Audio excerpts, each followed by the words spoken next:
All right.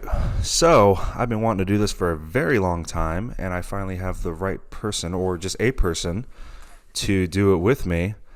Uh, my buddy Josh. What's up? Yeah, I mean we did a podcast the other night.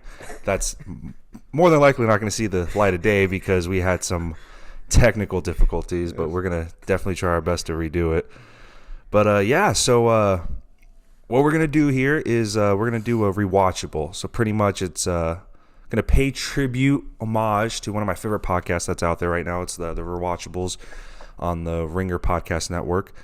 And yeah, I mean pretty much. I mean it's pretty self-explanatory. It's just they just talk about movies that are super rewatchable that you always find enjoyment in, and there's some categories that we'll go over, and obviously I'll explain those categories as we go through, and hopefully, I mean, obviously this, I get maybe 10 views a video, so maybe I won't get sued by the Ringer and Bill Simmons himself. Shout out, because you guys are great, big fan. 5 of those are me rewatching. Yeah, there you go.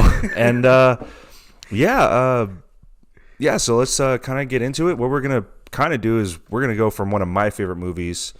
I mean, I saw it when I was 8 years old. I'm a big fan. We're gonna go with Pirates of the Caribbean: Curse of the Black Pearl, and it was directed by Gore Verbinski. Screenplay by Ted Elliott, Terry Rossio. Sorry about that.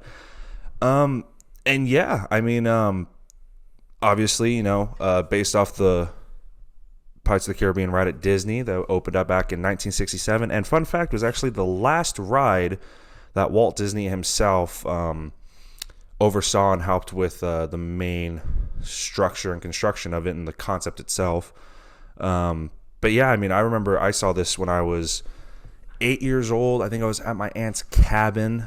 And yeah, ever since I saw it, I was just obsessed with it. I remember when it came out on a DVD.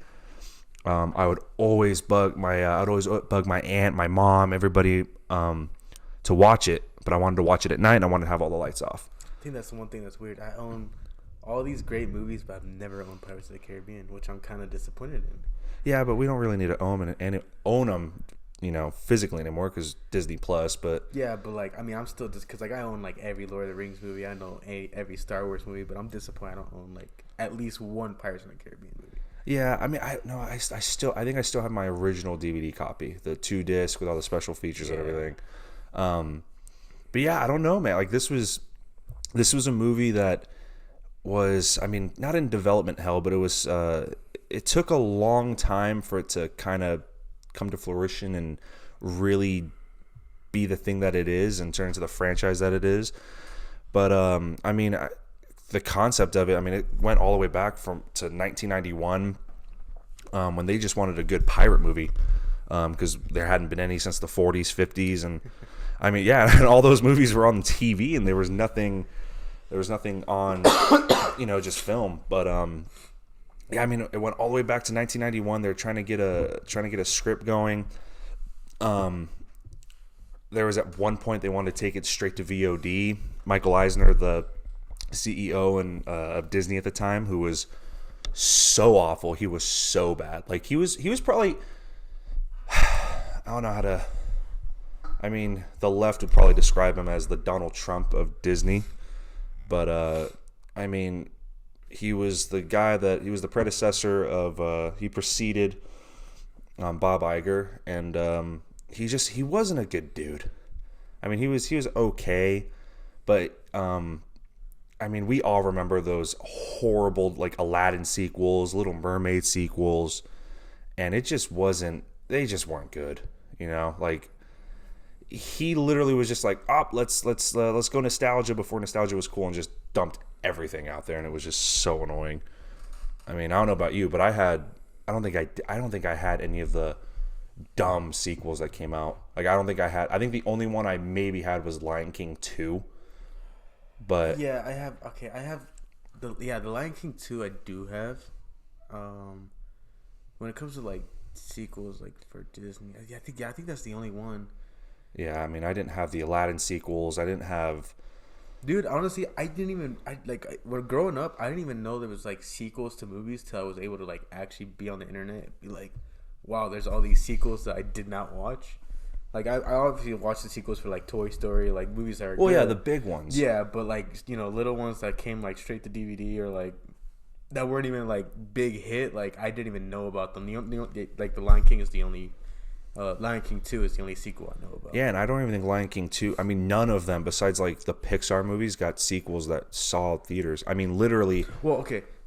Lilo and Stitch is the only ones where I've actually watched the sequels to. Yeah, see, I haven't even seen those. I mean, I know Lilo and Stitch got the show.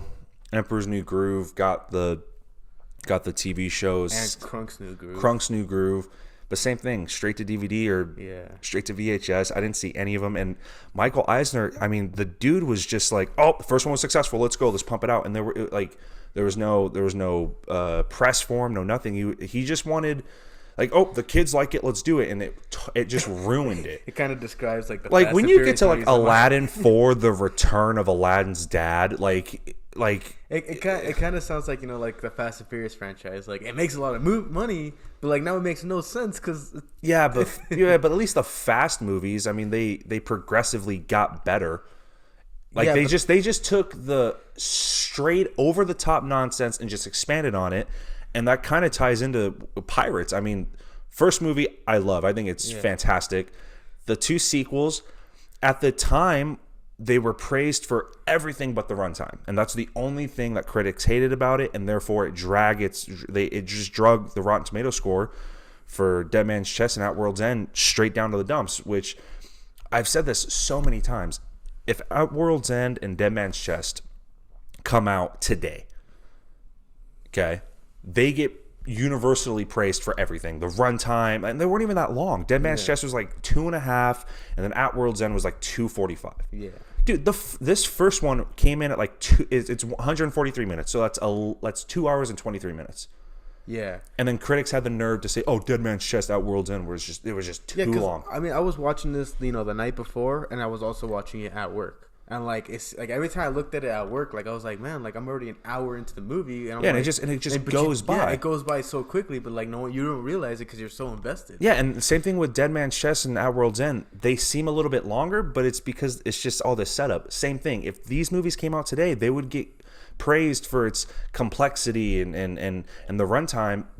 And I just think it's a shame. And I think it's because like also nowadays it's like we got movies that are like trying to come out at 3 hours now. Like it seems like every movie is like, oh, it's about to be 3 hours long, and so it's and I think some of that. I mean, some of it's good and bad. I feel like it really depends on what you're doing in the movie. And I think it depends on the director and the writer. So like someone like Quentin Tarantino, he can throw out 4 hours. People are going to go watch it, and it's going to go by so fast. Yeah. You're going to wish it was 5 or 6 hours long. I don't even know. How long was Once Upon a Time in Hollywood? That was like 2:45, 2:50. And to me, it only felt like an hour. No, I know. And I love Once Upon a Time in Hollywood. It's my movie. favorite Tarantino movie, and it took me so long I was going between that and In Bastards back and forth for like a month. I liked Reservoir Dogs a little bit more. Yeah, and again, that just kind of goes back to, I mean, we're not really going off on a tangent, but it's kind of, like I said, if this comes out today, it obviously is going to do a lot better. Like honestly, all the reviews, visuals great, acting great, the complexity, all the runtime was too long, and the complexity of the plot ruined it. It's like comes out today, that's what people thrive on. But I mean, the timing doesn't matter anymore as long as the movie's entertaining. No, I know, and the two sequels were great. On Stranger Tides, I mean, it got a little. I mean, on Stranger Tides, I still liked it, but it did get a little bit more insane. And then Dead Men Tell No Tales, which came out 2 years ago, I actually liked, but as I rewatched it a little bit more, I still liked it, but I was like, they completely ruined Jack Sparrow. They just made him like, and we'll get into it, kind of going over some of the categories in this movie, but they just turned Jack Sparrow into just a drunken idiot, which he never was. I kind of don't remember. Like I do remember watching the ones after At World's End, but I don't remember which movie's which, because like I don't know. I think it's because like after these first three movies, I was still interested in the movie. But like after seeing that fourth sequel, I was like, okay, I'm not like invested as I was before. Yeah, and I mean, with each sequel, I mean the budgets went up. I mean, At World's End at the time when it came out in 2007, because At World's End and Dead Man's Chest were filmed back to back. When At World's End came out, it had a budget. It was the highest budget of all time. And then same thing happened on Stranger Tides, broke that record. And then what happened next? Dead Man Tell No Tales just shot that record out. No movie has surpassed these pirate movies with the biggest budgets, and I think that's part of the reason why we don't get the content. Like, I feel like if you get an overinflated budget, it's definitely gonna affect the story, because they're just focusing so much on visuals. And I mean, this first one, the budget was $140 million. I mean, it grossed $680 million worldwide. It was a juggernaut for Disney at the time. And I mean, I don't know. They just, I feel like just Disney they just really went for it. They're going after the last two, they just went after super, super obscure directors. They didn't even try to bring Gore back, which I don't think he wanted to come back. I think he told his story. He was happy with it. But I mean, again, one of the reasons why I wanted to choose this movie to kind of, pay tribute to, the Rewatchables is this is my favorite Disney movie. This is my live action, animated, doesn't matter. It's my favorite Disney movie, and it just has that rewatchable factor of, well, that all Rewatchables have is I can come in at any point in the movie, and especially the cable run it has. I can come in at any point and I will stop and I will just sit and watch it. Commercials, nope. I'll just go on my phone, dick around. Oh wait, comes back on, and I'm completely tuned in. I mean, that kind of opened it up. So I mean, we're kind of going. We didn't ramble on that much, but I guess we'll kind of go into the categories now. We'll just start off with what you usually start off with, which is most rewatchable scene. So obviously, me and Josh, we both picked several different scenes that we wanted to nominate as what are the most rewatchable for us.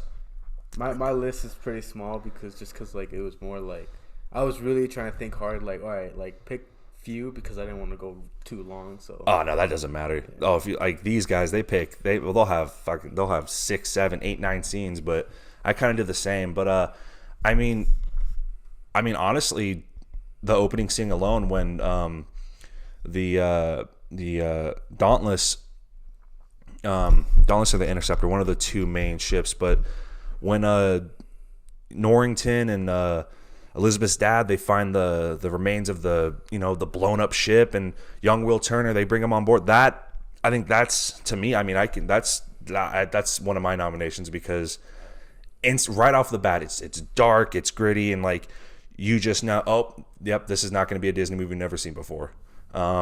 So I kind of that's going to be one of my nominations. Is the it hit a different toll. It really did. Yeah, like she's singing yo ho like pirates. You have Gibbs coming. Don't want to sing that song, Miss Turner. It'll invoke pirates. But yeah, so that's my first nomination. I don't know if you had that down or I didn't, but like it's really interesting part to start with because like since I kept mine short, the scene I picked was for my first one was when Jack meets Will. So like when they first encounter into the blacksmith and like the first I have that down too. I just have the first Jack and Will duel. Yeah, because I feel like even like prior to that scene, seeing Jack Sparrow like escape the guards, after saving Elizabeth, like yeah, and that was like that all around scene. You're able to keep watching and just be able to see like this is who Jack Sparrow is, like ridiculously hopping around the town trying to escape the guards, and then runs into Will, who at the time, like I don't think like we know who he is, but we don't know his backstory. We don't know who his parents are until later on. Yeah, and so you start to see him. He grew up in this town and he's battling, a pirate, just not knowing who this pirate is. Yeah, and he's trying to, he's sticking up for the woman he loves, but he can't confess his love because he's not of noble birth or what have you, or he's not. Another governor's son, but I have the Jack and Will duel down too. I also have the Jack's first escape after he saves Elizabeth. Yeah, I have that down. Just you see just how ridiculous he is, and how they really get into it in the second and third movie of how it just seems like he's guessing and he's just getting lucky, but you can tell there's a little bit of planning to it. Like he has an idea of what he's doing. I mean, just the way he used Elizabeth as like, you know, like he saves her, and then he even says like, I saved you, now you help me. Like yeah, and like and we all, and like he's not trying to hurt anybody. I mean, even when that duel with Will, after he cheats, he throws the sand in his eyes, and he's just like, dude, move. Like, I don't want to shoot you. This isn't meant for you. Like, please move. Like, I don't want to, like, Jack doesn't want to hurt anybody. And I mean, that kind of goes back into more of his character canon wise when you look into some of the novels that they produced and you really get to know who Jack is. But he never really wanted to be a pirate. Yeah. And it just kind of, I think it's just interesting that he's so hesitant to actually hurt people, except for that one guy who obviously, you know, we marooned him on an island after stealing his ship. Yeah. But yeah, I mean, that was a couple of the scenes that I threw in there. I also threw in a lot of these are like the first like hour and a half, but I threw in the first attack on Port Royal when the Black Pearl comes. Oh, okay. I just think there's just something eerie when Will's hammering away on the sword, and then for like a Disney movie, that was a very dark scene. Oh, like, it's so dark. People die left and right. Oh, and then I'll always remember the little kid screaming for his mom. Yeah. And then as the tower next to him gets blown up, his mom finally comes in, swoops him, and saves him. But that's one of the things. Like, if you like, I feel like for a movie, it takes a lot of guts. Like, even though this movie didn't do it, it takes a lot of guts if a movie kills a kid, because that's when it starts to hit hard. Like, oh yeah, and it's just, and Disney was never gonna do that. Yeah, but you just feel it, and you just get the sense like, oh, these guys are ruthless, and oh, this is a Disney movie, but it's not a, you know, but it's not your typical. Yeah, it's not gonna be your arg matey, like I'm a pirate bad guy. It's not Peter Pan. It's different. Yeah, it's we're gonna take your women, do illegal things to them, maybe kill them, and then leave. Yeah.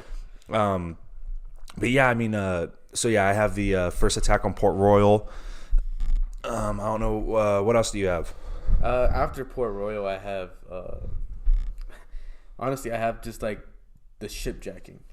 So like when Will and Jack steal the, because it's funny because you even hear I believe it's Norrington, right? The captain or the Commodore. Because he went, okay, so it's like prior to them actually taking I forgot what the ship was called.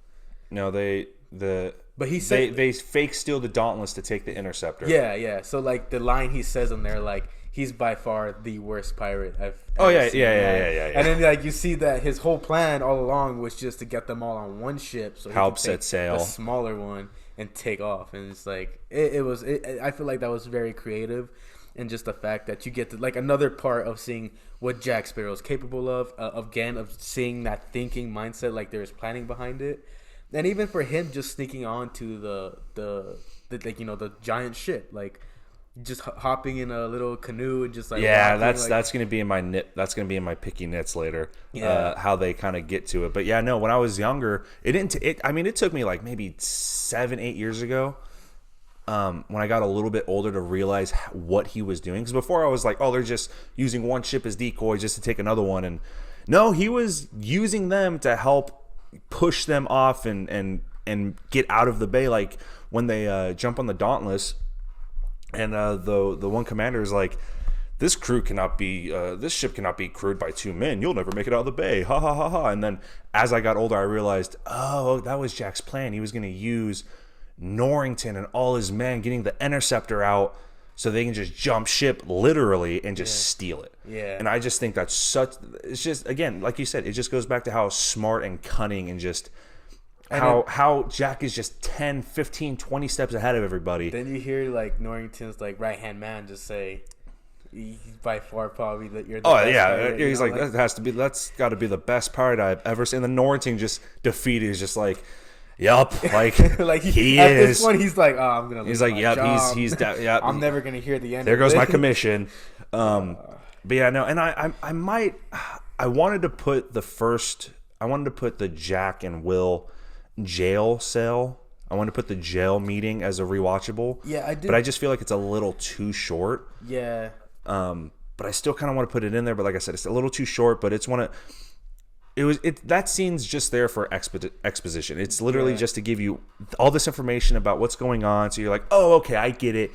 Instead of just them going off to sea and kind of just doing their thing and us being left in the dark. But what I like about that scene is like, like the way he convinced Jack, or like he didn't even really have to like convince him. It was just he told him who he was and he knew who he was. Yeah, and so it was like Jack would have been all aboard if he just heard that last name, but if he probably wouldn't have done it otherwise, because he didn't like, as much as he does care about people. It was like it was not. I don't think Jack. If he said Will Smith, he would have just been like, nah, I'm good. Like he would have just been like, I'll just hang, or I'll find some way to escape. Yeah. Like, but you can tell as soon as he said that name and he was like, oh, okay, was your dad also have the same name? You could just tell he's had this plan in his head for years, ever since he got marooned on that godforsaken spit of land.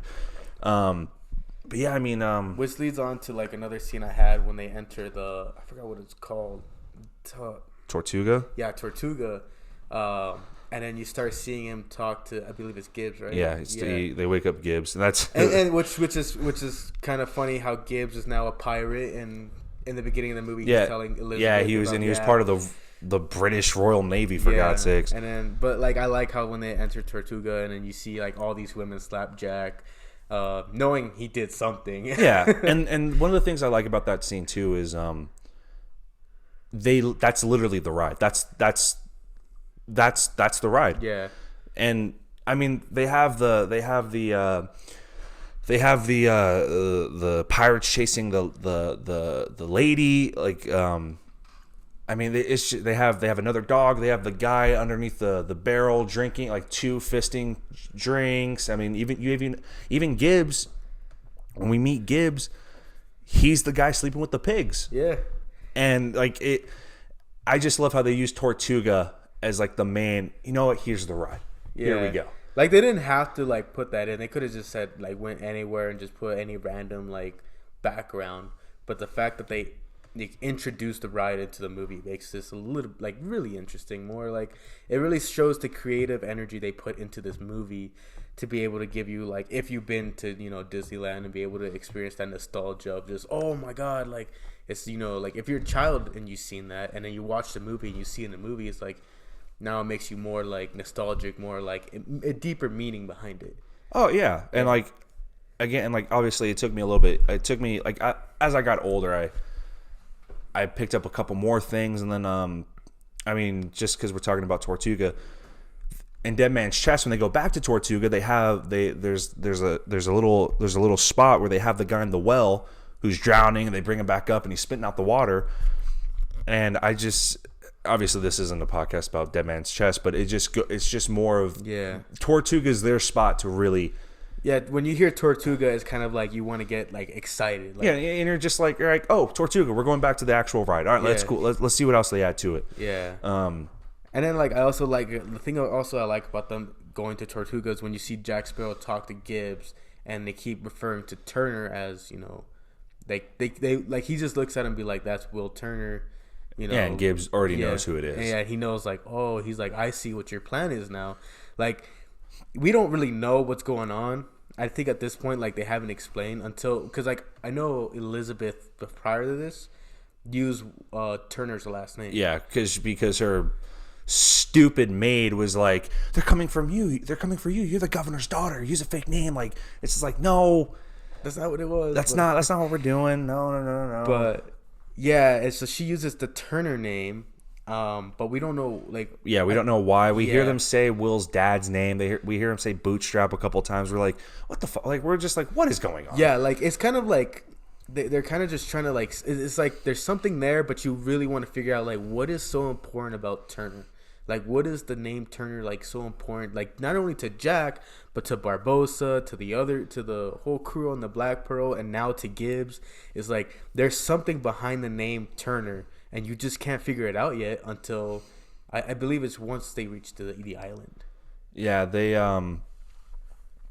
because I know we don't even find out that Jack used to be captain of the Pearl until they're getting to I think it's when they're getting to when they get to Isla de Muerta, that's when Gibbs tells Will that Jack used to be captain of the Pearl. This is what happened, and then before that we kind of get to know who Will's dad was, because Will tells him like, yeah, a lot of people knew him as William Turner. I knew him as Bootstrap, and they just have that whole little interaction. But yeah, let's see, what else did I put down? I also put I think I only have a couple more.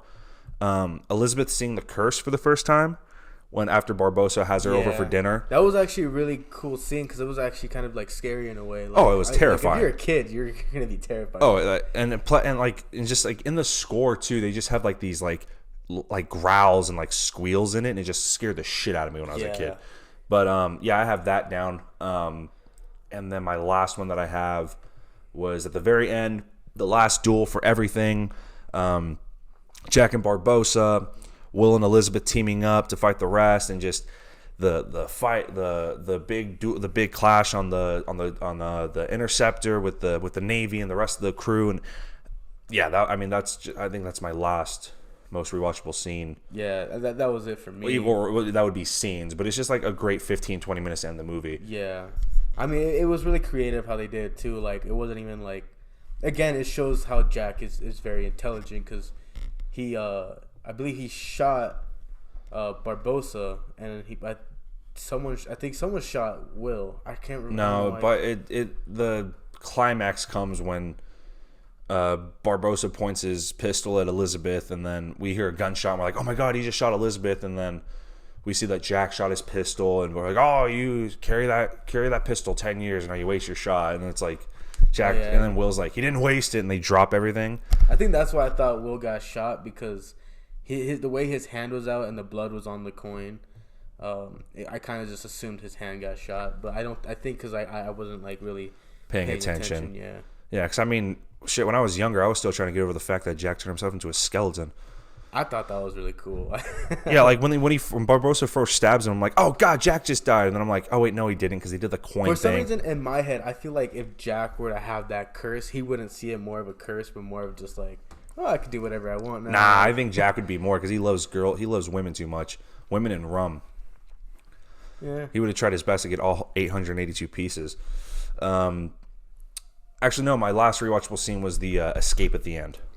When Will helps Jack escape, and then they let Jack go, and then it just ends with just the music, and then the. Well, I love how Jack goes one by one. It was like goes up to Elizabeth. It would have never worked between us. Oh yeah. And then Will, I like the hat. Yeah, I like the hat. And then Narrington, like, you should have killed. Like, yeah, like you should have killed him when you had the chance. Like, But yeah, no, I mean that's all the rewatchable scenes I have. I don't know if you have any more. No, that's it. Yeah. All right, well, I mean, I guess we can just go into our next category of just what's aged the best. So pretty much, you watch this movie today, what still holds up, what's still great about it. And I only have a couple things. One of them, because I'm a big film and score guy, so I love them. I love movie music, and I think the score. It was actually done by Klaus Badelt. Oh, I thought it was done by Hans Zimmer. Zimmer actually supervised, but Klaus Badelt was the composer. And hot take, I think it's the best. I think he's better than Hans when it comes to Pirates. I think Hans is too bass-like and too loud and vibration-y.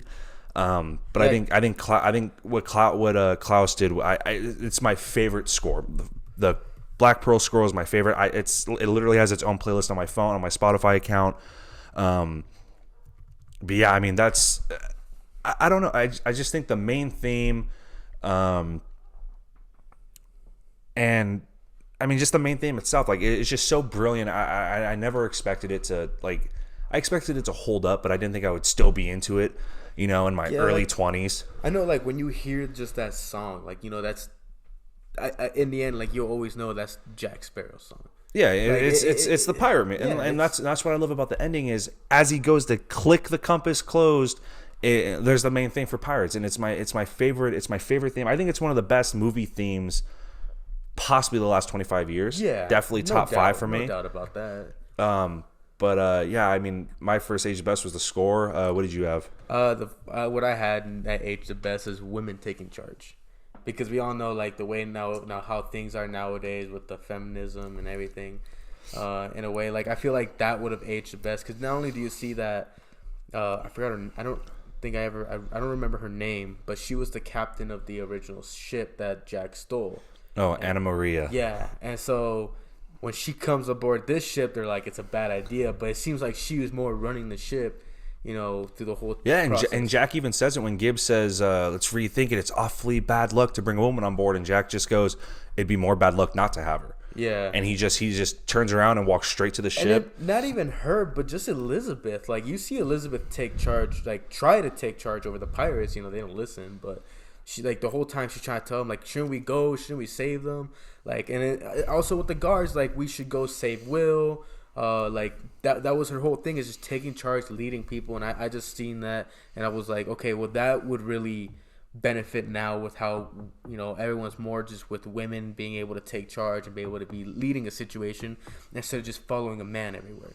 So I felt like that was very like impressive in the movie. Just such like it came out in 2003, correct? Yeah, it came out in 2003. Yeah, so like back then, like even though there was movies that had women taking charge, it was kind of interesting to see it in this movie where it's like, back in these days, men were taking over. So yeah, and also mid to late 90s, early 2000s, there's a lot of rom-coms and just comedies in general where women were not painted in a bad light, but they were just like what the kids would use today is just toxic masculinity. I hate that word, but that's kind of what they did with a lot of movies in the mid to late 90s going into the 2000s. And I mean, obviously we had strong female characters before, like with Ripley in with Alien, Sarah Connor in Terminator. Like Bill. Like even I mean Jackie Brown, Tarantino's Jackie Brown came out in 97. I think that's something great that Tarantino does. He makes women. Yeah, he knows how to make strong women characters, even though people shit on him for like, oh, your violence towards women. It's like,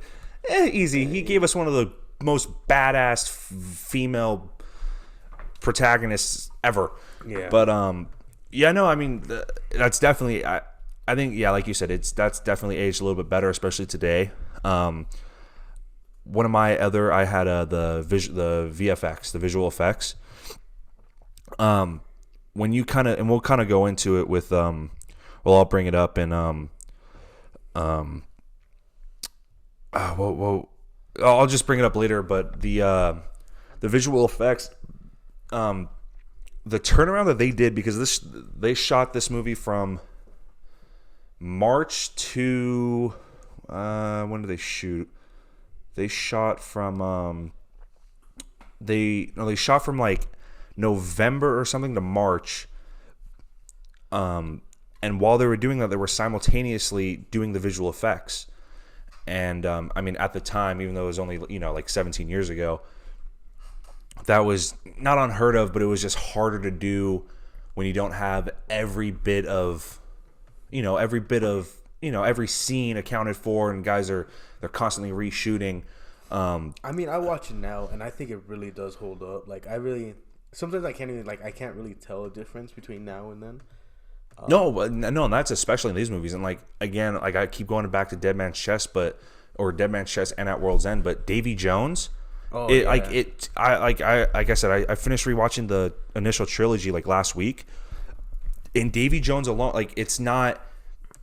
Davy Jones VFX is way better than Javier Bardem's in Dead Man Tell No, in the one that came out 3 years ago that also had the highest budget. Like it looks so bad, but Davy Jones, it looks like it's just prosthetics, and it looks like it's not generated, and it's absolutely insane.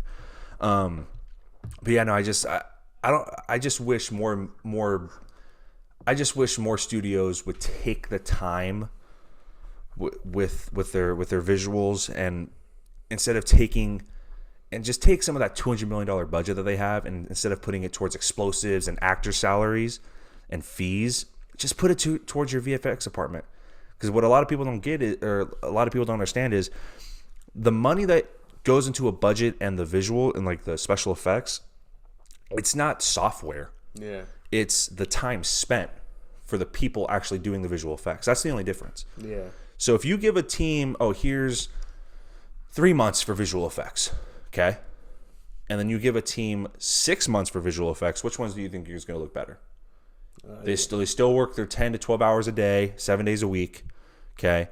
But you give one team 3 more extra months, that team's visuals is going to look a lot better. And a lot of people don't really, they don't really get that. That's why I'm okay with movies taking time, because I don't have a problem with it. When they take their time with a movie, it's more like I'm gonna use this as an example.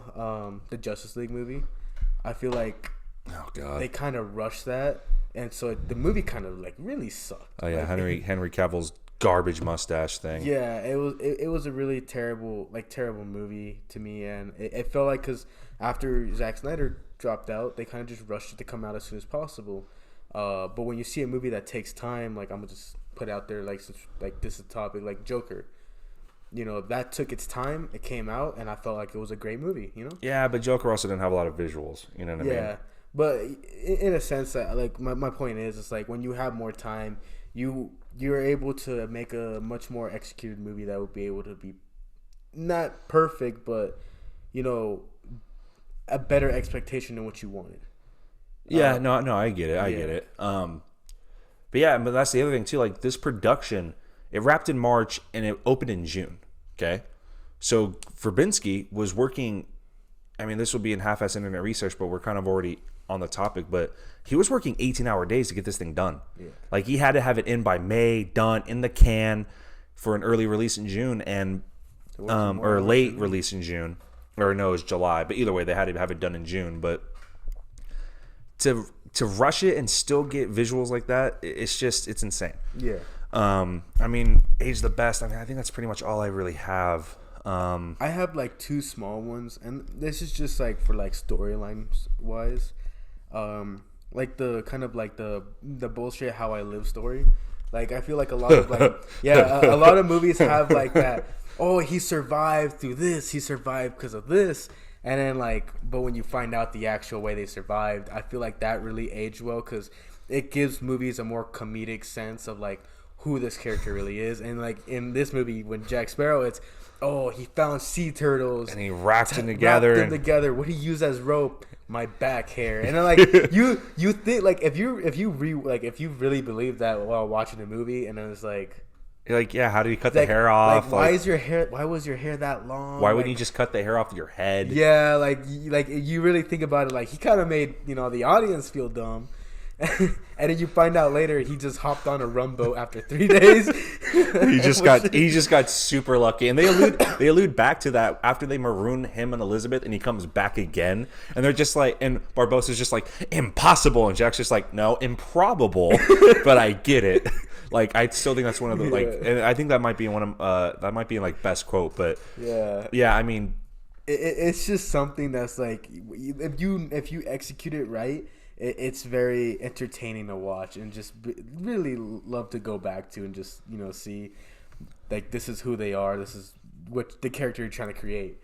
And then the other Age the Best, I would say like Ancient Curses. Yeah, because. Like whenever you see a movie and then like you really don't understand why these people are cursed, it's always cool to go back to a storyline of why there's a curse.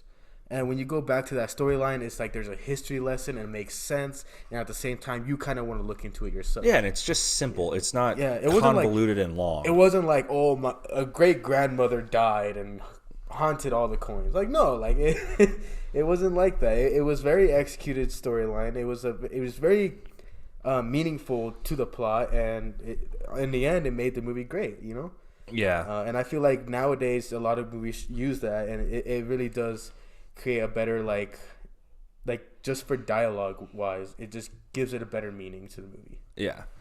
Well, I mean, honestly, we forgot to do this with scenes, but we'll do it with this, and then we'll go back to scenes real quick. I mean, overall, that's all that I really had, but.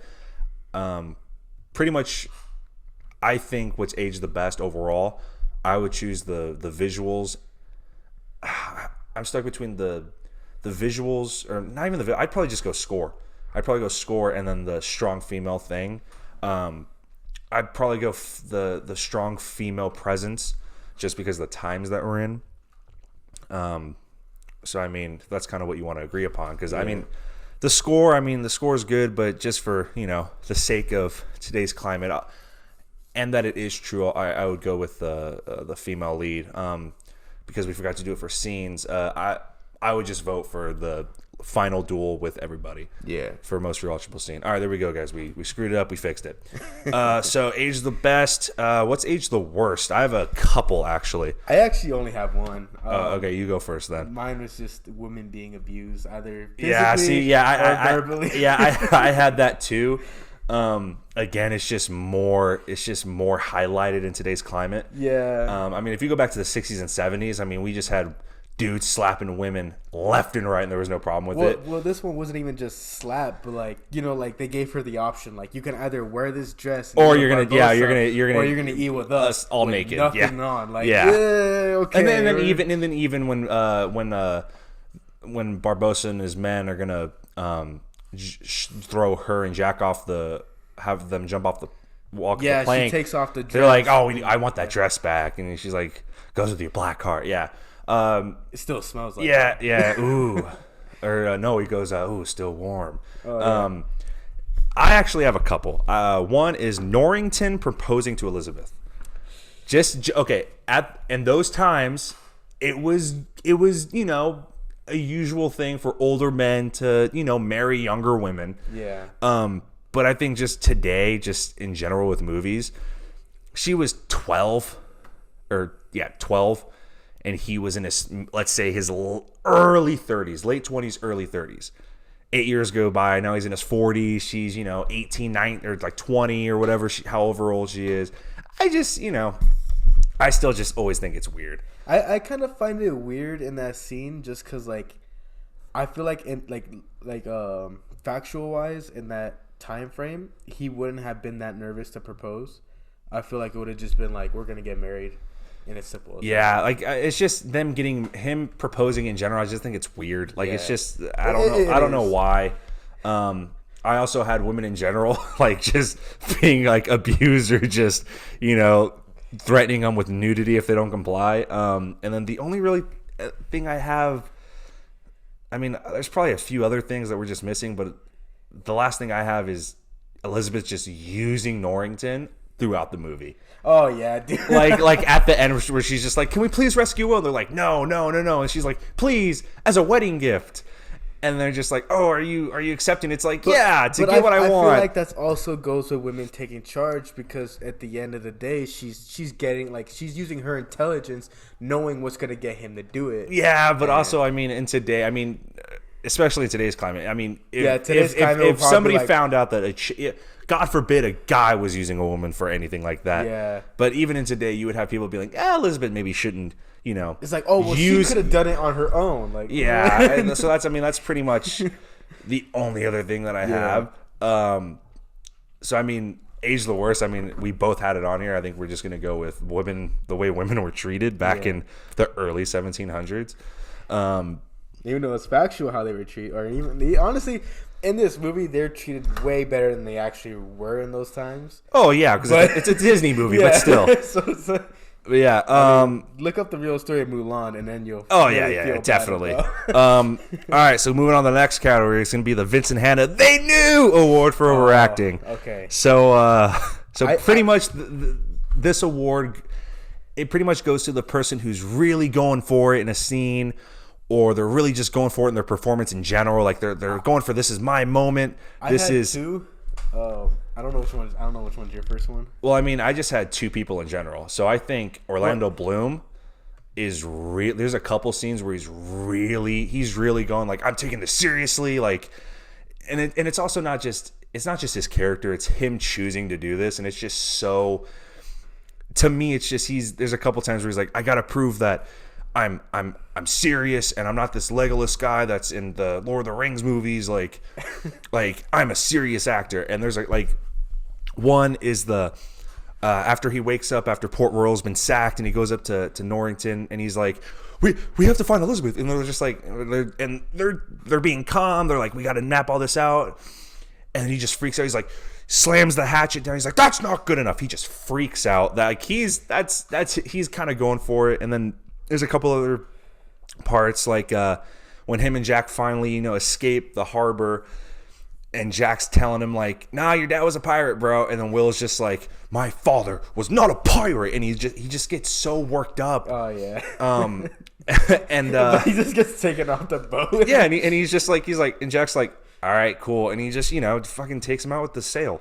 I couldn't find the name of this character, but it's just his one line, or not even one line, but like his end line. Like you don't see him again after this, but it's after Jack and Will take the interceptor, and there's a boat that's leaving. And it's the little canoe. Oh, and bring him around. That part of he yells with his hands up high, and he's like, abandon ship. Oh, yeah. But like you see his whole motion and how he did this. Yeah, he could have. I was like, you could have just been like, abandon ship, and jumped out at the same time, but you had to stop, look at the boat, open your eyes wide, put your hands in the air and wave, abandon shit. Yeah. That was really overacted. Yeah, that's also a guy that's an extra for a day or two, and he's like, you know what? I'm gonna get my SAG membership today. And he wasn't that big of a character. I looked at the script to try and find the character's name so I could find the actor. It's just Commander number 12. It was just they were just naming him the same thing as all of his other guards. It was like I couldn't find this actor, so I was like, oh, God. I just have it labeled as abandoned ship. Abandoned ship guy. Yeah. I mean, you can make a case for Johnny Depp, but I don't.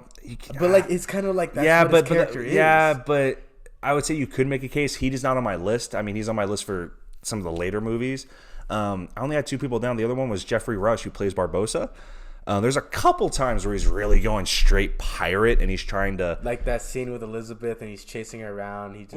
Just like when they're in the cave, and they're just like, "Go get him, you scrap it!" Like he's like really going for the whole.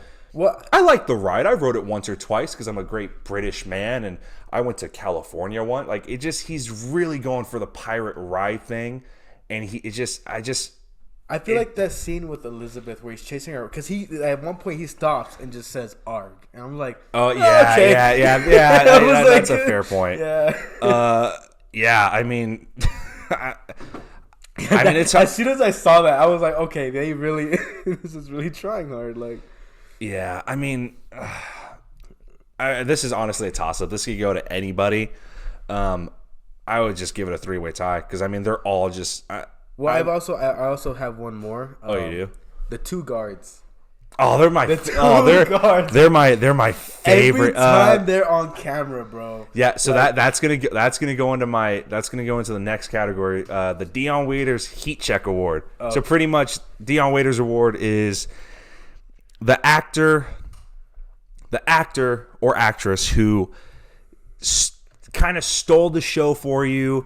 They did the most with the less amount of screen time. Pretty much, it's like you get 6 minutes in the game, and you make 4 threes in like 4 minutes or whatever. I only have down 2 people, but it goes to what you were saying. Yeah. Angus Barnett and Giles New, who play Murtaugh. Mr. Murtaugh, remove this man. They play Murtaugh and the other guy. I forgot his name. But the 2 guards that Jack interacts with first. I just think anytime they maybe have 2.5, 3 minutes at most of screen time, but every time they're on screen, they're absolutely hilarious. Yeah. Even like, I don't know if you noticed, but during the hanging, you can see that one of them put on a wig. They both have white wigs on. Yeah, and so I was like, when I saw that, I was like, that's so weird. They got promoted, man. Yeah. Like just even their first encounter with Jack, and they're just like, this stock is off limits to civilians. Like that whole encounter. I've seen the Black Pearl. And he's like, no, you have. Like there's just their banter back and forth, and then just, I mean, even. I don't know, like that's like their main scene, and then you see him at the fight, you see him at the main duel at the end, but I mean, nobody else really qualify. I mean, there's other people that qualify, but they just don't work. I mean, you could throw in Jonathan Pryce, who's Governor Swan, but he's not that memorable. I mean, Commodore Norrington, who is actually played by, I feel like I should know his name because he's also in a couple He's in a couple. Jack Davenport. I mean, maybe you can nominate Jack Davenport, but I don't know. I would give it to Barnett and Giles because they're absolutely hilarious. Just that the first scene they're in alone with Jack is the best. Like, yeah, because also it's like when Elizabeth is drowning. Do you guys know how to swim? Like, I can't swim. It's swim. like, yeah, way to like, join the well, Navy, here's bro. my stuff and just like and he even throws in the like pretty much like part of the King's Navy. You are like way to join the Navy, dummies, if you can't swim. So yeah, I mean, that's pretty much. I mean, that's that. They're for the me. only ones I have for that too. Like I cannot. Yeah, there's just not. I mean, you could say Keira Knightley, but she's just in it too much. Like, yeah, like she has so many parts. It was like she would just kind of like, yeah, like I couldn't put her for that. yeah. I mean, unless you want to put. I'd probably just choose the two guards. Yeah. All right. Well, our next category is the Joey Pants Award. So it's named after Joey Pantoliano. You've seen him in. He's in The Matrix. He's in the Bad Boys trilogy or the Bad Boys saga. No trilogy. Pretty much, it's the Joey Pants That Guy Award. So pretty much, it's an actor you see in a movie that you're just like, oh, I know that guy. Like, I don't know his name, but I know that guy. So for film people, this wouldn't really apply, but I mean, for a younger generation, I think it would. I'd put David. I think it's pronounced David Bailey. Who does he play? He plays the guy with the parrot. I don't think I've ever seen him in anything ever before. Yeah, and that's why I put him in here, because he's in other things. I just don't know of anything else I've seen him in. I mean, my first nominee was Jonathan Pryce, who plays Governor Swan. Very respected theater actor. He's English actor. A lot of theater. But he plays Governor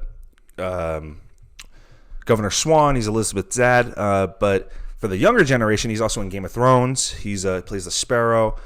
I threw in Mackenzie Crook, who is God, what's his character's name? Ragetti. He's the guy with the false eye. He's I think he's in the original Office, and the UK version. Yeah, and he's also in Game of Thrones. Isn't he also? No, he's one of the wildlings in Game of Thrones. I don't know why I thought he was one of the guys from he was in Breaking Bad. Oh no, I know who you're talking about. No, that's not him. Okay, yeah, no, I probably just thought they look alike, but yeah, but I mean that's all I have for the Joey Pants. I mean, and then I have Zoe Saldana. I mean, she's pretty famous now, but at the time, because I mean, you know, she's Gamora in the MCU. She, you know, she has her. She's headlined some other movies like she's a Star Trek. Yeah, she's a horror in Star Trek. Like, that's all I really have because I mean, it was kind of hard. Because it seems like at this time it was just more I don't know, like I feel like it was just a lot of like background. Like, yeah, and I mean, and everybody else, I mean, that's all I really have for that. I mean, there's really not. Yeah, I mean, that's all I really. I don't know. Like that's pretty much all I really have. So I mean, my vote would just be for Jonathan Pryce, just because a lot of people have seen Game of Thrones. Yeah. Or even Mackenzie Crook, because he's in the UK office, and a lot of people like the US office. They kind of go back to the UK office sometimes to check it out. But I mean, it's pretty much a toss-up. So, so the next category, let's see. You know what? Let's just get this out of the way now. Apex Mountain. Okay. So Apex Mountain is pretty much who had the most juice after the movie came out. So who was at the peak of their, you know, decision making in Hollywood, to where they could just get any movie made that they wanted. They could have any project done. They could work with anybody they wanted to. I had really two, and one of them's not really a shocker. Actually, they're both not really shockers, but I feel like, you know, Johnny Depp, you know, even though he's a popular way before this movie, you know, after this movie, that you really get to see, you know, another part that he can do that is kind of like semi-different than what he's previously done. Yeah, I mean, I also had Johnny Depp down. I mean, he had his big break in Nightmare on Elm Street. He played Glenn Lance. He's one of the boyfriends. And he just after that he had a very steady, It seemed like previous to this, he was playing very quiet characters. And he was. I mean, his main Elm Street, which is 84. His next big movie. I mean, he was in Platoon, but not. He didn't have that big of a role in it. At least I don't think so. I haven't seen Platoon in a very long time, like since I was a kid. But I mean, his next big thing was Edward Scissorhands. Yeah, which was huge, and it was his first. His first collaboration with Burton. And then after that, I mean, he had What's Eating Gilbert Grape, which earned him his first Oscar nom. Nick of Time, which was a very bad thriller. He had Donnie Brasco, the crime thriller with Al Pacino. And then Fear and Loathing in Las Vegas, Astronaut's Wife, Sleepy Hollow, which kind of a second collab with Tim Burton, Chocolat, and then I mean From Hell. I mean, he had all these small blow. I mean, he Once Upon a Time in Mexico. I mean, he had all these. I mean, they're decent projects, but nothing to where a studio is going to give him $50 million like they were doing with the Pirates movies. Yeah. And I mean, I honestly do think Apex Mountain is Johnny Depp. This was definitely his Apex Mountain. But I mean, also, Keira Knightley, it's also her. I think this is a multiple person Apex, because even Keira Knightley, I mean, she was she had a couple small, British roles up until Pirates. And the same thing with Orlando Bloom. I mean, he had the Lord of the Rings movies before in 2001, 2002. So I would maybe say this isn't Orlando Bloom's Apex, but I mean, after Pirates, then he got Troy, Kingdom of Heaven, Quick Cam, and then just a bunch of movies that nobody else really, Three Musketeers, that not a lot of people watched. So I mean, I think overall, I would say Apex Mountain was Johnny Depp, because the next 10 years, from Johnny Depp, here's a couple. He let's see, let's bring it up. He gave us after Pirates, and these are just screw it. I'll just list everything. Happily Ever After, Secret Window, which I actually really like, and it freaked me out when I was a kid. Finding Neverland, The Libertine, Charlie and the Chocolate Factory, Corpse Bride, and then he had the next two pirate movies: Sweeney Todd, Public Enemies, Imaginarium of Dr. Parnassus, Alice in Wonderland, The Tourist, Rango, Pirates 4, Rum Diary, Jack and Jill, which is just a little cameo piece, Hugo, and it was just another uncredited cameo. Or no, sorry, he was just a producer on Hugo, my bad. And then he had 21 Jump Street, another cameo, which he also, he starred in 21 Jump Street, and then Dark Shadows, and then The Lone Ranger, which bombed. Another Disney movie bombed. And I mean, everything after that, it's not good. I mean, he's kind of making a comeback now with the Fantastic Beasts movies. Yeah. That's a different conversation for another time. But I think he's fantastic as Gillette Grindelwald. Well, the thing is, in the first Fantastic Beasts movie, because this could be a different conversation, but the first Fantastic Beasts movie, he's only in there at the end. Yeah, and but Crimes of Grindelwald. Sorry, I think he's so good. I love him in it. I was scared of him. Yeah, he's frightening, and he also, he has a little role in Murder on the Orient Express. But I mean, honestly, Apex Mountain. I mean, I like I said, I had Keira Knightley down and Orlando Bloom, but I think this might be Johnny Depp's thing.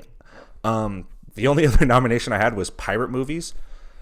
Like, I think obviously this saved pirate movies, and I think it did okay with the next two, but then it kind of dragged down with the last two movies. But I mean we can just pretty much say screw it and just I honestly think it's Johnny Depp, because I mean, like you said, he had a bunch of small movies, did well, people knew who he was because of his TV show, and he was respected. He got a nomination at that point.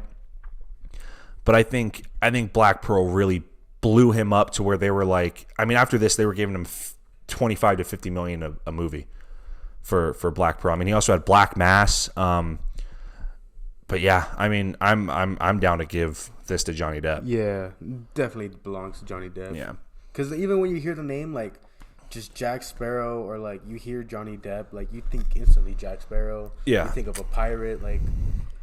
I feel like he kind of, like, even when he was doing Lone Ranger, I feel like he was still trying to, like, it was still kind of like he was doing a different version of Jack Sparrow. Yeah, and also Lone Ranger just wasn't that good in general. It also cost Disney a lot of money. Especially with like a show that was so popular and you were gonna do a movie, it was gonna get a lot of. Like I took my dad to see that on his birthday, and I was upset. Yeah, and I mean, and it kind of brings into question of, this wouldn't. I mean, Johnny Depp did a lot, and this franchise obviously wouldn't have been the same without him, and that kind of goes into this next category of casting what ifs. So, this and half-assed internet research are kind of mixed in, but I kind of separated them a little bit for this, but. Disney actually wanted Jim Carrey for Jack Sparrow. The only reason why he didn't do it is because it was filming conflicts with Bruce Almighty. So there was a world where Jim Carrey was going to be Jack Sparrow, and that's a Jack Sparrow I don't want to see. Yeah, no, because I feel like if we were to see that, it would just be a pirate version of. It would be so. It would be. What Johnny Depp does in Dead Man Tell No Tales, but a million times worse. Like, it would just be so up the thing. The thing that I find really interesting about Johnny Depp is you can tell when he really does not care about a movie because you see him just not try. Yeah, I mean, and like, there's been a bunch of movies afterwards where he's just playing. It's like he's just playing Jack Sparrow. Like, Jack Sparrow is who he is now. I mean, look at Alice in Wonderland. Couple other casting what ifs. Michael Keaton was approached and wanted by Disney for Jack Sparrow. And then an interesting one was Matthew McConaughey, but only because they reminded him of where are you? Because he reminded them of a young Burt Lancaster. When that's actually how Bruckheimer described Jack Sparrow, and they said, "Oh, Matthew McConaughey is the closest thing we have." And they almost went with it, but Johnny Depp kind of came in last minute, stole it. I'm actually really happy he did because a lot of people don't think he deserved a Oscar nomination for this movie. Yeah. But I do. I really do. So yeah, I mean, that's just some info for you. Picky nits. So I don't think I really told you about this, but obviously, just nitpicks. I don't know if you'll be able to think of any off the top of your head, but what I had was I only really have two, and it's kind of really annoying. One of my picky nits is after the jail scene, when the two come in and they see Jack, why don't they, you're going to tell me they're not, once they get back to the Pearl, you know what I'm talking about, right? When Jack finally sees, like, oh, so there is a curse. Yeah. You're telling me when you get back to the Pearl, you're not going to tell Barbossa that you saw Jack Sparrow, that he's actually indeed alive? Like, it's always bugged me. Yeah. And it still bugs me. I mean, my also thing was, like, not even, like, just telling Barbossa, but you're not just going to, like, you should have been dead, we're going to kill you now. Like, I would have just been, like, in that time, I would think, cut off the head of Jack Sparrow, show it to Barbossa, look what we did. Yeah, but now he's gone. But just like either kill him and then tell Barbossa, oh, by the way, Sparrow survived, or so here's his head, we killed him, or just tell him in general. It's just that, like, you know what I mean? Like, if I was somebody who found him, I'd be, hey, Captain, he's not dead. It's been 10 years. Yeah. Another picky nit I had was it kind of gets answered, but at the time, we learned that Bootstrap, Will's dad, they strapped him to a cannon by his bootstraps and sunk him to the thing, to where he died. Yeah. Now, we learn later how he survived, but at the time, it's, okay, he's cursed. How did they kill him? Like, how is he dead? They never explain it. They don't explain it until later in Dead Man's Chest, where they pretty much say he was trapped at the bottom of the ocean, not able to live or die because of the curse. Therefore, he made a deal with Davy Jones and saved him. That's what we learn. Yeah. Yeah, I feel like, because I don't even know if they were even thinking about making a sequel to this, and because sometimes that can apply, because like no, and that's the thing. Like, let's say they weren't planning on making it. Like, come up with something better. Yeah. It's just a major plot hole, because then why do you need his blood if you killed him? Because therefore he didn't steal the thing. Yeah. So why would you? Because you know what I mean. It just, to me, it just completely destroys it. The funny thing would be to that would be like, Will just realizing in the end is like, wait, that means my father was alive till I returned the coin. Yeah, and it's just so annoying. And I mean, it's not as annoying as not telling Barbossa that, hey, Jack's alive. And then the last one I have is during the in the Battle of Port Royal, or whatever you want to call it, when Will's cutting down some of the pirates from the crew, they're supposed to be cursed, and they're dying. Do people not question that? I did. I really was. Is there no obviously there's no direct moonlight, so we don't see them. Yeah. But he's cutting dudes down. He looks like Legolas out. He's cutting dudes down. They're going down. But later in the movie, when they're all fighting and we know they have the curse, they'll get stabbed, shot, and they're just like, oh, that was like a tickle. What happened? And they just go off. Yeah. So, I get they're trying to save it for us later on, but I don't know, maybe change it up a little bit. Yeah, because now it makes it seem, because whenever I was seeing that scene, the first thing that came to mind was Kingdom Hearts.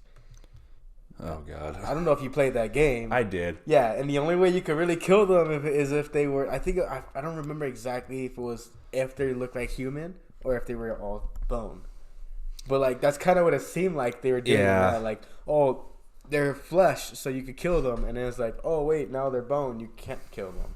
Yeah. But it was even then, because you even see Elizabeth stab Barbossa with a butter knife or whatever it was. And then we find out they survive. I don't know. It's just something that's always bugged me. And it was just a plot hole they never filled in. I don't know. Yeah, and I mean, the last thing I have, last picking it, is the title of the movie itself. It's not The Curse of the Black Pearl.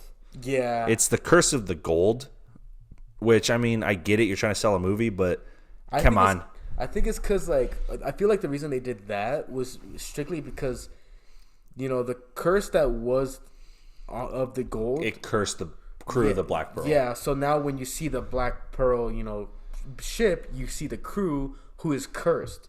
And you can't defeat that crew, so you would be wiped out by them. So it's kind of like they're the curse now. But once that's done, there's kind of no curse. There's still a curse, but there's just no Black Pearl. Yeah. I guess we can just kind of end it on a fun note. Best quote.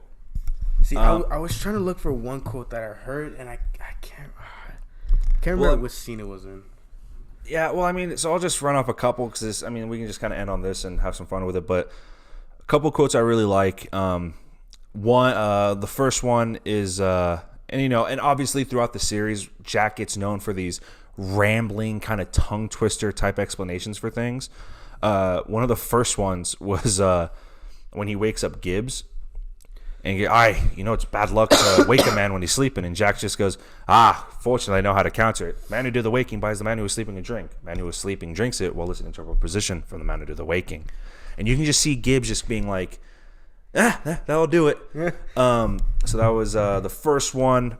Another small one was when Jack's in the cell, or when he's in the cell, and the Black Pearl, I hear there's no survivors, and Jack's just like, oh, no survivors.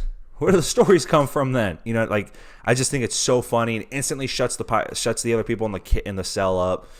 And then the last one was when he first gets to Port Royal, and our two favorite people, they stop him and everything. They're just like, all right, no, what's your real purpose here? Don't lie. And Jackson's like, all right, I won't lie. I'm here to commandeer one of these ships, pick up a crew in Tortuga, raid, pillage, plunder, and otherwise pilfer my Weasley black guts out. And he just gives them this honest answer, and they're just like, I said no lie. And they just have this big back and forth. That's always been one of my favorite quotes. Yeah. I have two on here. I was trying to look for this other one, but I can't seem to find it. But the two I have right here is, one of them was it was when they arrived to the island and they see Barbossa about to sacrifice Elizabeth, or whatever you could call it. And he looks at Will. Oh, tells him, have I ever given you a reason not to trust me? No, it was not all treasure is silver. Oh, and gold, not all like, treasure is silver. Because like I really find that interesting because like what he means by it is like I don't know if he knew, well I think he did know that the curse can only be removed by the blood of Turner, and so like to these curse soldiers or pirates of the Black Pearl, it's all it is. It's just the blood is their gold now. The blood is their freedom, which is like their gold and silver. Yeah, and, like that's what I found interesting about this quote. And the other quote I had was, "The only rules that really matter are these: what a man can do, what a man can do." Yeah. Yeah. Well, fuck. I give you funny ones, and you give me some serious shit. Yeah, I thought that because I thought well, to go back to the first quote, when he's talking to Will, and he's like, you sprung a man from jail, stole a ship, jumped on with a buccaneer crew, and you're obsessed with treasure. And then that's when Will goes, that's not true. I'm not obsessed with treasure. Then the camera pans over to Elizabeth, and then that's when Jack says, or like it doesn't pan over, but it hints to Elizabeth, and that's when Jack says, not all treasure is silver and gold. So I think with that quote, he was talking about to Will, he's obsessed with treasure, but he meant he's obsessed with Elizabeth. Yeah. That's Will's treasure, which if you think about it, doesn't age well at all. But yeah, but like I mean, in a way, like I still see it like on the other side of the perspective too, because like of what's going on, like it seems like everyone's treasure is there at the time. Yeah. Obviously Sparrow's is obviously his is not there because his is more just rum. Yeah. Which is another scene that was interesting, was when he was trapped on an island with Elizabeth and was like, they're singing the pirate song and they're getting drunk, which is another thing that like also goes it didn't age well, is him trying to get Elizabeth drunk. She doesn't fall for it. Yeah. Yeah, I mean, Keira Knightley is just she's so attractive. I love her. I don't think we touched on the movie yet, but I think it's the last one. I think it's pretty easy. Johnny Depp, I think he won the movie. Yeah. I have it in order of just Johnny Depp, Orlando Bloom, and Keira Knightley. Yeah, I mean, Johnny Depp won the movie. Yeah. I mean, it's easy. I think we're gonna kind of end on that. So yeah, this was fun. I'm happy I finally got this out of the way. I definitely want to do some more.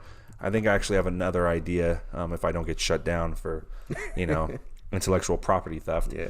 But I think I have another one in mind that I actually really want to do, and we'll see if you guys enjoy it. If you enjoyed this one, hopefully you did. And how long was this one? I mean, man, we're finishing up at 1:12, so that'll be it, guys. And as you guys know, as always, till next time.